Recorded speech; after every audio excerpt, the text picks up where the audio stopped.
خمونه چې په نیکۍ کې مړ شو، په نیک حالت کې مړ شو، په حالت د مسلمانۍ کې مړ شو، چې رب کائنات څنګه وی ولا تموتن الا وانتم مسلمون. تاسو مړ کېږئ، تاسو ته د مرګ نه راځي مګر په حالت د مسلمانۍ کې مړ شئ. اوس مسلمانی څه ته وایي؟ د ټولو نه لومبې خو د انسانیت پیژندل دي. قرآن پاک کې الله پاک د کفرو سره ټول کافران مخاطب کړي دي، خو اشاره ټول انسانانو طرف ته تللی ده. که آمنو سره ایمان والا مخاطب کړي دي په یو موقع باندې، نو اشاره ټول انسانانو ته تللی ده.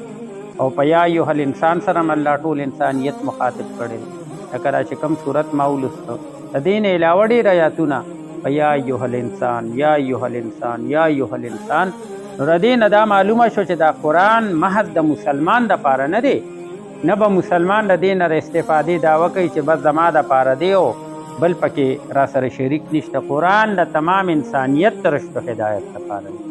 قرآن هدل للناس دی، قرآن یعنی شفاء للناس دی، قرآن نور هدایت دی. د دې قرآن نور چې په چا باندې کولو شو، د چا سینې په دې سره منور شوې، د آخري سلګۍ پورې به الله عزتمن ساتي او د مرګ نه پس به مې الله عزتونه ورکړي.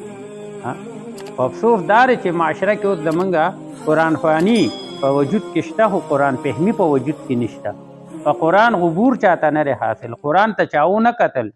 د قرآن چې کوم اصل مقاصد دی هغه مخې ته را نه لل.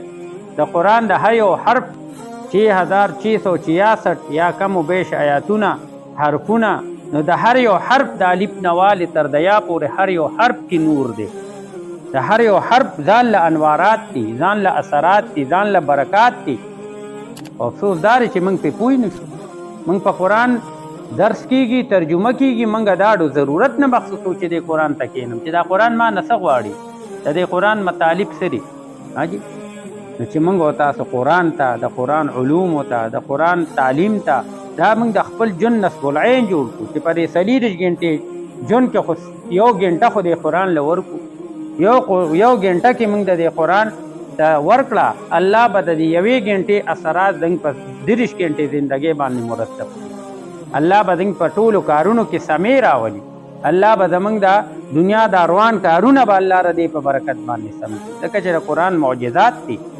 قرآن په خپله یو معجزه ده د الله له طرف. د دې معجزه خو ټولو نه غټه معجزه دا ده چې د دې په 10مه حصه باندې وړوکي کتاب څوک نشي حفظ کولی. دا قرآن د الف نه والې تر د یا پورې څونه حافظان دي. الحمدلله دا 10 سپارې قرآن دا په زرګو آیاتونه حرفونه د سینه کې محفوظ ساتي. دا د قرآن کاره معجزه ده. نو چې موږ او تاسو قرآن خوانې سره سره قرآن فهمې ته ترجیح ورکو، چې کم ځای کې د قرآن درس کېږي، ترجمه کېږي، چې زنانه دې مغې کې شریکي، لکه الحمدلله د دې خاندان، د دې ټبر، د دې کور مثال څنګه مخې ته دی چې د دې الحمدلله زنانه هم د قرآن په نور سره منور دي، نارینه هم د قرآن په انوارات او برکاتو باندې. نو دا چې دا هر ځای کې هر کور د جومات یو مدرسه شکل اختیار کړي، هر جومات کې مدرسه، هر کور کې مدرسه او قرآن تعلیم، چې بس د قرآن په تعلیماتو باندې موږ ځان پوهي. دې د جون یو ګوشه نه راپرېښي چې قرآن په هغې رڼا نه راشي.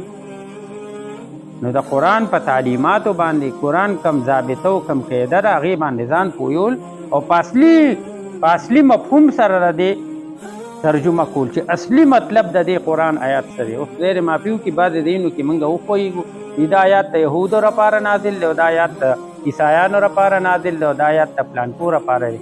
یهود او نصارا نه، د تمام انسانانو لپاره دا آیاتونه راغلي، تمام انسانان نه دی نه مخاطب. که الله پاک یو وعید را لېږلی دی زورونه ایمان والا ته ورکړی نو اشاره کافر ته هم ده، او که کافر ته الله زورونه ورکړی نو اشاره مسلمان ته نه، چې که ته دا عمل اختیارین تا ته هم داسې کوم.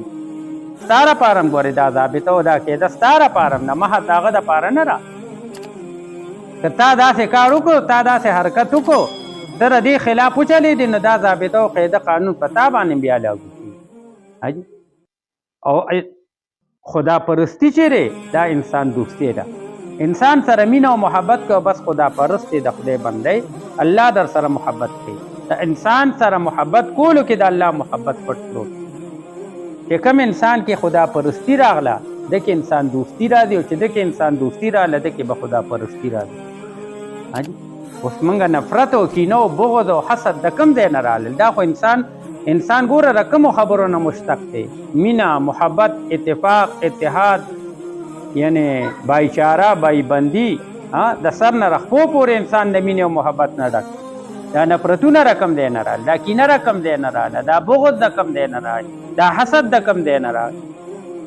دا خو موږ تاسو په خپله دا شجرې ممنوعه موږ په خپله باندې چې دی نو دا کرلې ده. کینې موږ په زړه کې ساتي، بغض موږ په زړه کې ساتي. دا زړه د الله کور دی، دا د کینو د بغضونو لپاره نه دی، دا د حسد دپاره نه دی.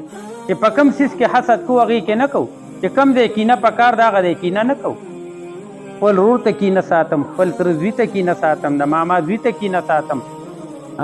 پردو ته موږ دارې غاړې ښکته کړلې که نه، چې پردی را سره دشمني یا پردی را سره بدو کی یا ور سره بدو کم یا جرګه راشي پردو ته غاړه ښکته کوو. خو چې ضرور په باره کې خبر راشي پښتانه وایي دا به راته نه وی، دا به راته نه وی چې رور ته سر ټیټ که، دا به راته نه وی چې رور ته اوږه ښکته که، دا به راته نه وی چې د رور هغه تراخه مې